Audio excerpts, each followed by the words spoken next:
of BSL in communities across the country. Thank you. Yeah. Jane Hunt.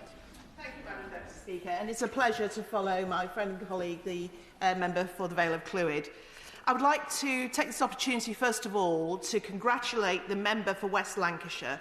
She is achieving something phenomenal, I think, here today. I'd also like to thank the Minister sat in her place. I suspect her laser-like focus and winning smile has contributed to getting this into the chamber today. I understand that 11 million people in the UK are deaf or hard of hearing, and we know that deaf people are more likely to have poor mental health, with up to 50% of deaf and hard of hearing suffering from poor mental health compared to 25% in the general population. And they're also, sadly, more likely to be unemployed, with 65% of working-age deaf people only being in employment. It is vital, then, that we do everything we can to ensure that neither deafness nor being hard of hearing is a barrier to participating in society, entering and remaining in employment, and accessing services. This is particularly true for around 87,000 BSL users who are deaf and use BSL as their first primary language, who the Honourable Member for West Lancashire has highlighted often have to fight hard every day to feel heard and listened to. I am pleased that action has already been taken to help improve the experiences of deaf people and the hard of hearing, with the government formally recognising British Sign Language as a language in its own right in 2003, and making provision for accessing services by users of BSL in equalities legislation and the public sector equality duty. Rightly, employers, service providers and public bodies must provide services in BSL when it is reasonable to do so, and I am pleased that the government is leading by example, with public health information having been available in many alternative formats, including BSL, during the COVID-19 outbreak.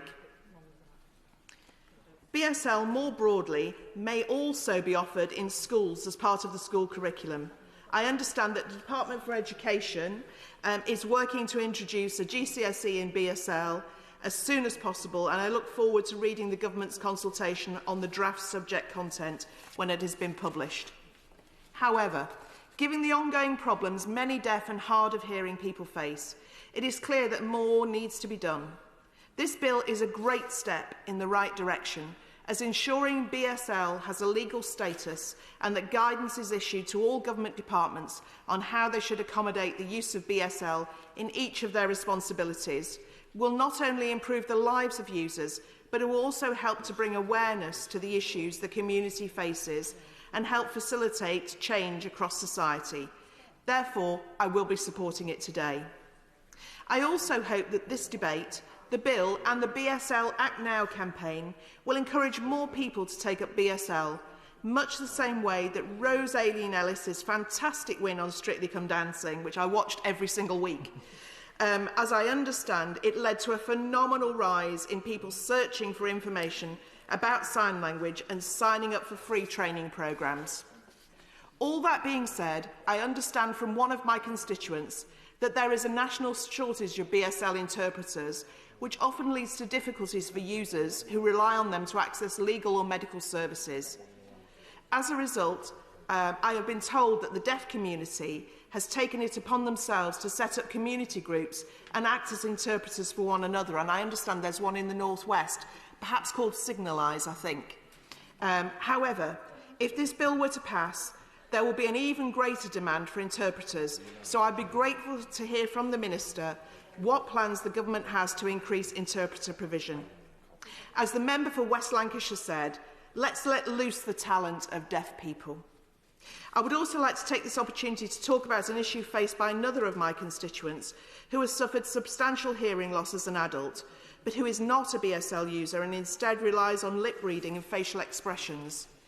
My constituent was recently in hospital as an inpatient and was understandably concerned that the skills and techniques they had developed to manage their hearing loss very frequently could not be used with people wearing face masks, approaching in groups, standing in difficult-to-see positions, and even asking questions in the dark in the middle of the night.